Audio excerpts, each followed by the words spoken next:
250 रसोई वाले ससुराल में बहू का पहला रमजान। शहर के सबसे रईस और नवाबी खानदान अली विला में आज जश्न का माहौल है। इस घर के इकलौते वारिस फरहान की शादी जोया से हुई है। जोया एक खुले विचारों वाली लड़की है जो इस महल जैसे घर और यहाँ के शाही तौर तरीकों को देखकर हैरान है। आज घर की सबसे बड़ी हस्ती दादी जान ने सबको हॉल में तलब किया है। रजिया, तुम्हारी बहू तो माशाअल्लाह चांद का टुकड़ा है, लेकिन हमारे खानदान में सिर्फ खूबसूरती नहीं, सलीका देखा जाता है। जी अम्मी जान, जोया हमारे खानदान की हर रिवायत पर खरी उतरेगी। रजिया, आजकल की नाजुक लड़कियों के बस का कहाँ है हमारी रिवायतें निभाना। हमारे वक्तों में तो बहुएं हवा के रुख से पहचान लेती थीं कि किस चूल्हे पर क्या पक रहा है। ये किस रिवायत की बात हो रही है? मुझे तो मैगी के अलावा कुछ नहीं आता। रिवायत ये है नई नवेली दुल्हन कि इस घर में छोटी बड़ी मिलाकर कुल 250 रसोइयां हैं। जो नई बहू रमजान के महीने में इन 250 रसोइयों का निजाम बिना किसी गलती के संभाल लेती है, असल में वही इस खानदान की बड़ी बेगम कहलाने के लायक होती है। और हाँ भाभी, मेरा खास डाइट वाला खाना रसोई नंबर 12 से आता है। उसमें नमक एक चुटकी भी ज्यादा नहीं होना चाहिए। और हाँ बहू, मेरे लिए खास नवाबी कबाब रसोई नंबर 55 में बनते हैं, जरा उनका भी ख्याल रखना। अगर मेरे कबाबों में जाफरान कम हुआ तो मेरा तो रोजा ही नहीं खुलेगा। अम्मी भाभी अभी नई हैं, घर के रास्तों से भी वाकिफ नहीं हैं। उन पर अचानक इतना बड़ा बोझ डालना ठीक नहीं है। शबाना बाजी, आप तो रहने ही दें। अम्मी जान सही कह रही हैं। मैंने तो अपनी शादी के पहले ही साल में 50 रसोइयों का काम अकेले संभाल लिया था। 250 रसोइया? दादी जान, मैं आपकी बहू हूँ या कोई 5 स्टार होटल की इवेंट मैनेजर? जबान संभालो लड़की, ये अली विला है। यहाँ सवाल नहीं किए जाते, हुक्म माना जाता है। कल से रमजान शुरू है। 250 रसोइयों की चाबियां जोया को सौंप दी जाए। 250 रसोइयों का नाम सुनकर जोया के पसीने छूट जाते हैं। कल्लू मुंशी बड़े बड़े रजिस्टर और चाबियों का एक भारी गुच्छा लाकर जोया के सामने रख देता है। ये लीजिए छोटी बेगम, 250 रसोइयों की 250 चाबियां। और ये रहे रजिस्टर। 50 किलो ज़ाफ़रान, 200 किलो गोश्त और 100 किलो मेवों का रोज़ का हिसाब अब आपको ही रखना है। एक भी ग्राम कम ज़्यादा हुआ तो जवाबदेही आपकी होगी। रमजान का पहला दिन, सहरी का वक्त, रात के 3 बजे अलार्म बजता है। जोया नींद में झूमते हुए उठती है। घर में नौकरों की भागदौड़ मची है। छोटी बेगम, रसोई 1 में नहारी बन रही है, 15 में मुर्ग मुसल्लम और 42 में शीर खुरमा। जरा चलकर बता दें कि फूफी जान के लिए कौन सा मसाला डालना है। रसोई नंबर 15, 42। अरे भाई, मुझे तो अपने बेडरूम का रास्ता ठीक से याद नहीं। जोया सबीना के पीछे पीछे भागती है। तभी नन्हे मियाँ दौड़ता हुआ आता है। बेगम साहिबा, रसोई नंबर 95 की गैस खत्म हो गई है। बिरयानी आधी पकी है। तो दूसरी रसोई से गैस ले आओ। अल्लाह, ये 85 नंबर कहाँ है? हाय अल्लाह बेगम साहिबा, आप भी ना। 15 नंबर रसोई पूरब में है और आप पश्चिम वाली पुरानी हवेली में आ गई। चलिए जल्दी, मैं दिखाती हूँ। हड़बड़ाहट में जोया 15 नंबर की जगह 150 नंबर में पहुंच जाती है, जो सालों से बंद थी। वहां सिर्फ मकड़ी के जाले मिलते हैं। डाइनिंग टेबल पर दस्तरख्वान सज चुका है। जोया थकान से चूर होकर खाना परोसने का हुक्म देती है, लेकिन कंफ्यूजन में सब उल्टा पुल्टा हो जाता है। तौबा तौबा, रजिया ताईजान, ये क्या है? नहारी के साथ मीठी शीरमाल और बिरयानी कहाँ है? मैं ये बेस्वाद खाना नहीं खा सकता। अरे बाप रे, ये शीर खुरमे में लाल मिर्च किसने डाल दी? मेरा तो गला जल गया। मेरे 55 नंबर के कबाब कहाँ हैं? वो मुआफी चाहूंगा सरकार, वो छोटी बेगम साहिबा ने हड़बड़ी में मुझे 75 नंबर रसोई का मसाला दे दिया, जो मैंने मीठे में डाल दिया। देखा दादी जान, मैंने तो पहले ही कहा था, इन मॉडर्न लड़कियों को सिर्फ होठ लाल करने आते हैं। रजिया, ये नवाबी दस्तरखान है या किसी ढाबे का खाना? तुम्हारी बहू ने पहले ही दिन नाक कटवा दी। वो दादी जान, मैं पहली बार। जोया, चुप रहो। यहाँ बहाने नहीं सुने जाते। कल से ध्यान रखना। रमजान का 10वां दिन, रात के 2:30 बजे। जोया समझ जाती है कि पूरे महीने ये भागदौड़ उसके बस की बात नहीं है। परिवार की रोज रोज के पॉलिटिक्स और तानों से बचने के लिए वो एक तरकीब निकालती है। उठो जोया, सहरी का वक्त हो गया है। उई अल्लाह, आउच! फरहान, मेरे पेट में बहुत जोर का दर्द हो रहा है। ऐसा लग रहा है जैसे किसी ने रसोई नंबर 50 का सारा तीखा मसाला मेरे पेट में डाल दिया हो। मैं अम्मी जान से कह देता हूँ कि तुम आज आराम करोगी। मैं तुम्हारे लिए किचन से ग्रीन टी ले आता हूँ।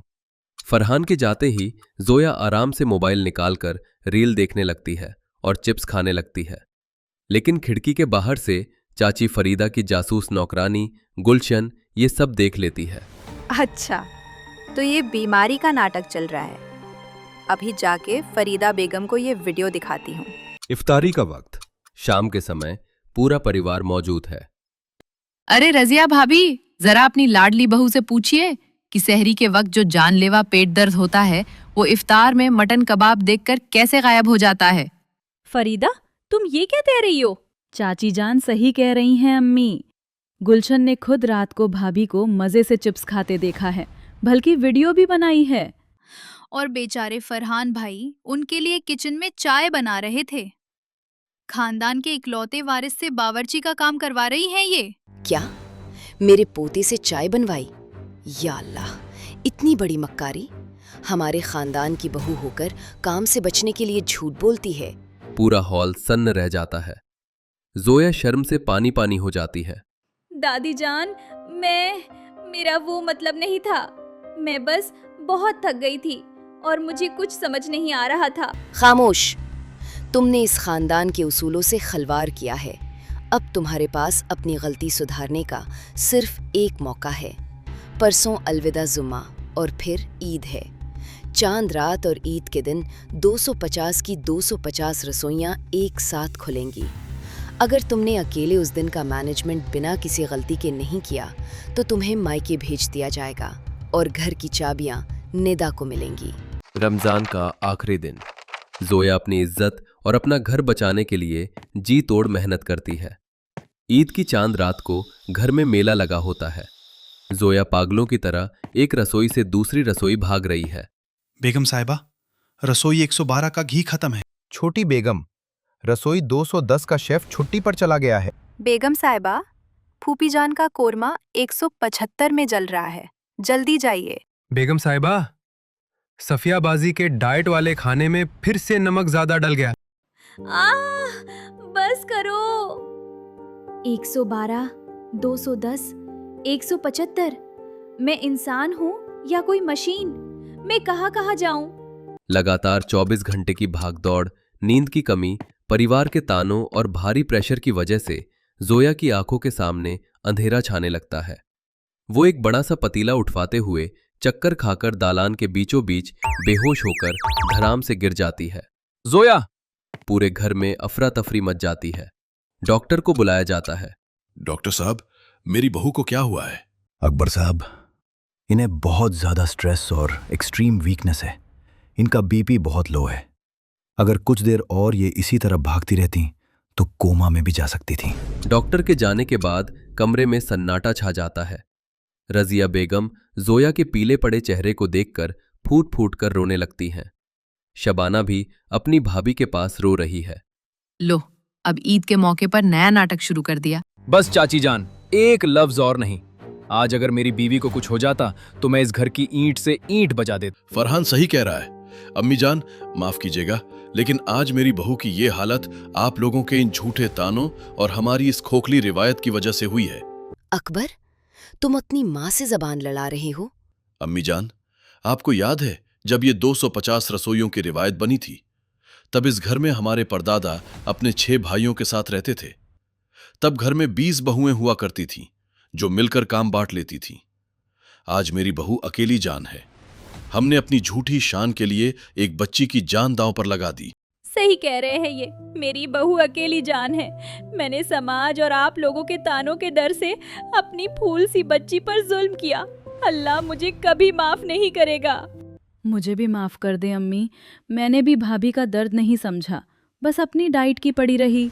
कमरे में मौजूद हर शख्स की आंखें नम हो जाती है। दादी जान भी अपनी छड़ी के सहारे उठती हैं और जोया के बिस्तर के पास आती हैं। जोया धीरे धीरे अपनी आंखें खोलती है। दादी जान, वो 175 नंबर का कोरमा। अरे भार में जाए कोरमा और चूल्हे में जाए वो 250 रसोइयाँ। मुझे माफ़ कर दे मेरी बच्ची, मैं अपनी ज़िद में ये भूल गई थी कि रिवायतें इंसानों के लिए बनती हैं, इंसान रिवायतों के लिए नहीं। सच दादी जान? सच बेटी। आज से इस घर में सिर्फ एक रसोई खुलेगी, वही मुख्य रसोई जिसमें हम सब के लिए प्यार से खाना बनेगा। और चाबियां तो क्या, इस पूरे घर की मालकिन तू ही है। मुझे भी माफ कर दे भाभी, अब से हम दोनों मिलकर काम करेंगे, कोई पॉलिटिक्स नहीं। और मैं वादा करता हूँ अब खाने में कोई कमी नहीं निकालूंगा, जो मिलेगा खुशी खुशी खा लूंगा। और मैं रोज सुबह तुम्हारे लिए रसोई नंबर 1, मेरा मतलब है मेन किचन से चाय बनाकर लाऊंगा। वैसे भाभी, आपकी वो पेट दर्द वाली एक्टिंग सच में पकड़ी गई थी, लेकिन आज आपने साबित कर दिया कि आप असल में इस घर की बड़ी बेगम हैं। अरे ननद जी, अब मुझे 250 नंबर याद नहीं रखने, यही मेरे लिए सबसे बड़ी ईदी है। पूरा परिवार एक साथ हंसने लगता है। फरीदा और जुबैदा फूफी भी अपने बर्ताव पर शर्मिंदा होकर मुस्कुराती हैं और जोया के पास आती हैं। अगले दिन ईद का चांद नजर आता है। इस बार 250 रसोइयों में नहीं बल्कि सिर्फ एक रसोई में खाना बनता है, जिसमें पूरा परिवार नन्हे मियाँ और कल्लू मुंशी सहित मिलकर हाथ बटाता है। जोया अपने इस ससुराल में पहली ईद बिना किसी डर और दबाव के पूरे परिवार के प्यार के साथ बहुत खुशी से मनाती है। सुबह की नरम धूप राम काका के आंगन में फैली हुई थी। घर की दोनों बहुएं सुनीता और गीता दरांती लेकर बैठी थी और तेजी से मेथी पालक काट रही थी। हरिया काका और चंपा बुआ भी वही खटिया पर बैठे सुबह की चाय की चुस्कियां ले रहे थे। अरे गीता, हाथ थोड़ा और तेज चला। अगर आज ये मेथी समय पर मंडी नहीं पहुंची तो तेरे जेठ जी सारा गुस्सा हम पर ही उतारेंगे। वो कह रहे थे आज भाव अच्छा मिलने वाला है, सुना है शहर से बड़े व्यापारी आ रहे हैं। जी दीदी, बस हो ही गया। वैसे दीदी, इस बार की मेथी देखो कितनी हरी और मुलायम है। बाऊजी कह रहे थे कि इस बार खाद कम और मेहनत ज्यादा लगी है, इसलिए रंगत भी अलग आई है। राम भाई, अरे ओ राम भाई, आज तो तुम्हारे खेत की महक पूरे गांव में फैल रही है। लगता है इस बार तिजोरी भरने वाली है। मिठाई तैयार रखना। सब ऊपर वाले की कृपा है रघु। आजा, तू भी हुक्का पी ले। ये मिट्टी की बरकत है, हमारे पुरखों का पसीना है इसमें। जब तक ये जमीन है, हम राजा हैं। हाँ हाँ, पुरखों का पसीना तो ठीक है राम, पर सुना है सरकार आजकल पसीना नहीं जमीन मांग रही है। शहर में बड़ी चर्चा है कि एक बड़ा रोड निकल रहा है। मैंने तुमसे कहा था कि शहर के पास वाला वो छोटा प्लॉट ले लो, पर तुम्हें तो पुरखों की जमीन से मोह था। अरे हरिया भाई साहब, आप सुबह सुबह कैसी अशुभ बातें कर रहे हैं। भगवान की दया से सब ठीक है। आप ये गर्मा गर्म चाय पीजिए और मन शांत रखिए। चंपा बुआ हरिया के पीछे से आते हुए सारी ठीक करते हुए, अरे भाभी, चाय तो पी लेंगे, पर मन घबरा रहा है। मैंने कल रात सपने में काली आंधी देखी थी और मेरा बायां पैर भी फड़क रहा है। जरूर कुछ बुरा होने वाला है। मेरे सपने कभी झूठे नहीं होते। बुआ जी, आप और आपके सपने। पिछले हफ्ते आपने सपना देखा था कि बारिश होगी और धूप इतनी तेज निकली कि कपड़े आधे घंटे में सूख गए। आप बस चाय का आनंद लीजिए। तभी भोला दौड़ता हुआ आया। उसका चेहरा पसीने से लथपथ था और आंखों में दहशत थी। काका, राम काका, गजब हो गया। जल्दी चौपाल पर चलिए। पुलिस की गाड़ियां और वो बड़े बड़े पीले राक्षस आए हैं। सरपंच जी सबको बुला रहे हैं। लो, मैंने कहा था ना, मेरी जुबान पर सरस्वती बैठती है। जरूर हमारी शामत आई है। अब भुगतो पुरखों का प्यार। वही गांव का दृश्य अफरा तफरी का माहौल बन चुका। काका, ये लोग कह रहे हैं यहाँ से नेशनल हाईवे निकलेगा, 6 लेन की सड़क। हमारा पूरा गांव, खेत, खलिहान सब इसकी चपेट में आ रहा है। नक्शा पास हो चुका है। देखो भाइयों, भीड़ मत लगाओ, सरकार का ऑर्डर है। ये विकास का काम है। 3 दिन में गांव खाली करना होगा। सबको मुआवजा मिलेगा, चेक से। मुआवजा? क्या हम अपनी माँ को बेच दें? ये मिट्टी हमारी माँ है। मुआवजा अपने पास रखो। हम अपनी जमीन नहीं देंगे, खून बहा देंगे, लेकिन यहाँ से 1 इंच भी नहीं हिलेंगे। हाईवे हमारी छाती पर से हम कहाँ जाएंगे साहब? हमारे बाप दादा यहीं मरे, हमारी तो अस्थियां भी इसी मिट्टी में मिलनी चाहिए। ये कैसा न्याय है? शांत हो जाओ सब। साहब, 3 दिन तो जानवर को भी बाड़ा बदलने में कम लगते हैं। हम तो इंसान हैं, गृहस्थी वाले हैं। 3 दिन में हम अपना सामान भी नहीं समेट पाएंगे। थोड़ी तो दया करो। बहस मत करो बाबा, ऊपर से ऑर्डर सख्त है।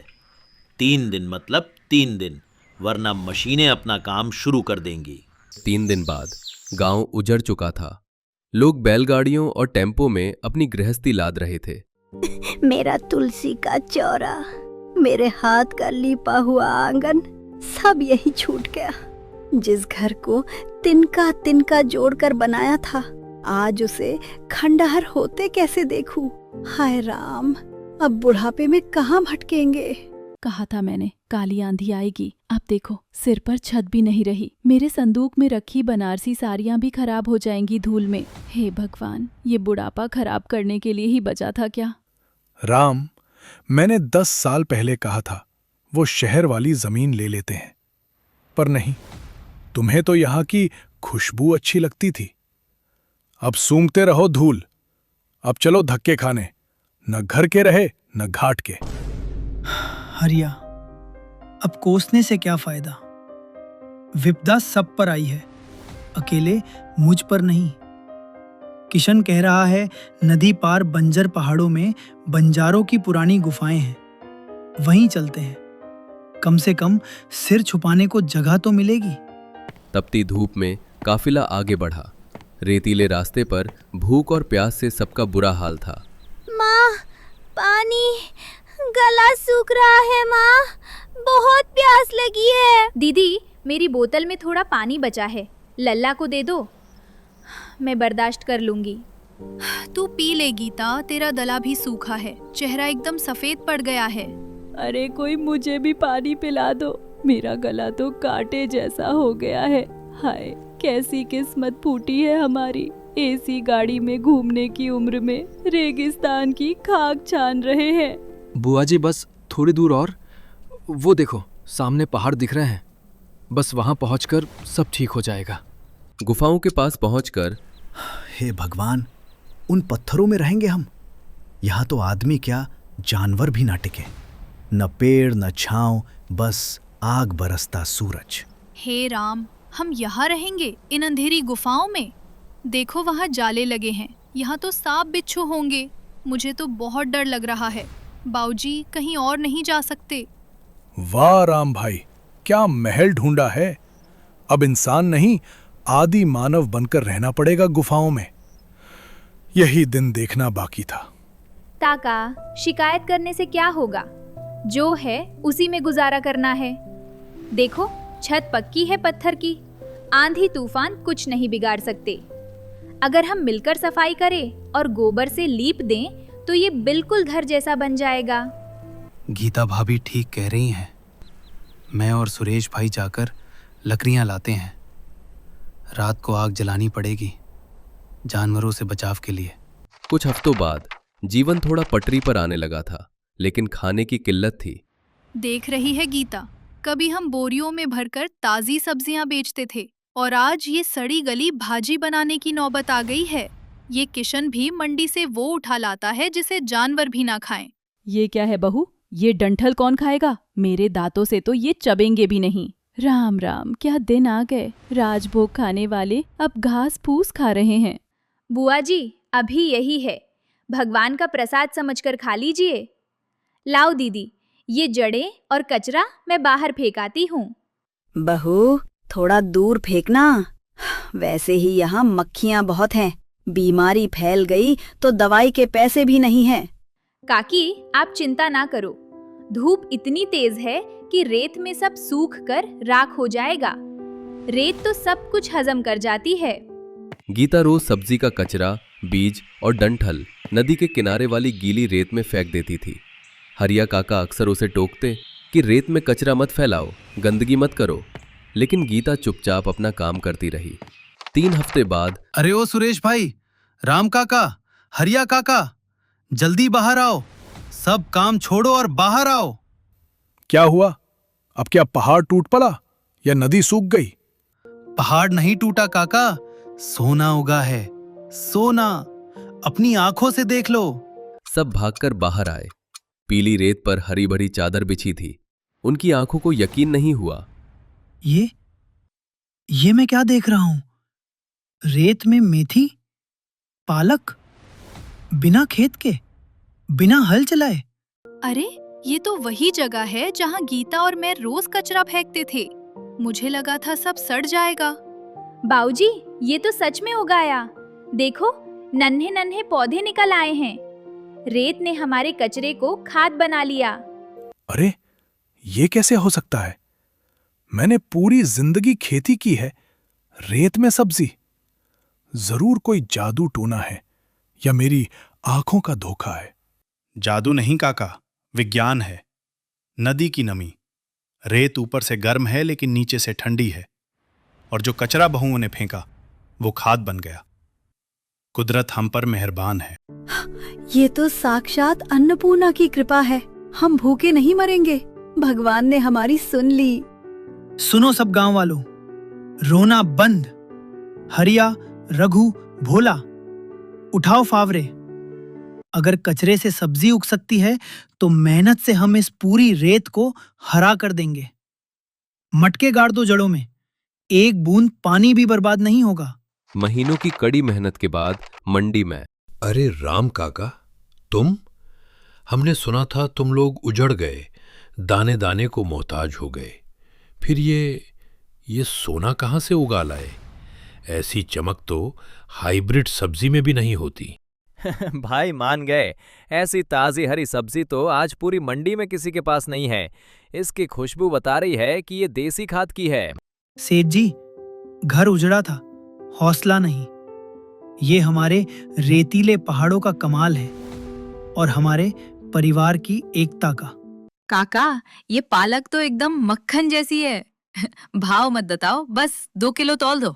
अरे भाई, मुझे 5 किलो मेथी दे दो, घर पर मेहमान आए, उन्हें खिलाऊंगा। ले जाओ बाबूजी, ले जाओ।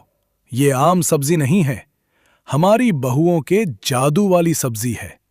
और हाँ, भाव कम नहीं होगा, रेगिस्तान का सोना है। वापसी पर बस्ती में जश्न का माहौल है। आ गए मेरे शेर। कहो, कैसी रही मंडी? माँ, सब बिक गया। लोग लाइन लगाकर खड़े थे। सेठ जी ने तो अगले हफ्ते का ऑर्डर भी दे दिया। मुझे तो पहले ही पता था कि हमारे दिन फिरेंगे। मैंने कल रात ही अच्छा सपना देखा था कि हम नोटों की गड्डी गिन रहे हैं। अच्छा बुआ, परसों तो आप कह रही थीं कि हम भूखे मरेंगे और सपने में काली आंधी देखी थी। सब हंसने लगते हैं। चंपा बुआ भी शर्मा जाती हैं। गीता, अगर तूने उस दिन वो कचरा फेंकने की जगह जला दिया होता तो आज ये दिन ना देखना पड़ता। तू सच में लक्ष्मी है। दीदी, लक्ष्मी मैं नहीं, हम सब की मेहनत है। भगवान ने एक दरवाजा बंद किया तो दूसरा खोल दिया। काका, अब इस बस्ती का नाम क्या रखें? कचरे वाली बस्ती तो नहीं कह सकते। रेतीले पहाड़ों वाली हरी भरी बस्ती। सही कहा। याद रखना बच्चों, जब तक हम एक साथ हैं, हम पत्थर से भी पानी निकाल सकते हैं और रेत में भी फूल खिला सकते हैं। जय हो अन्नपूर्णा मैया की।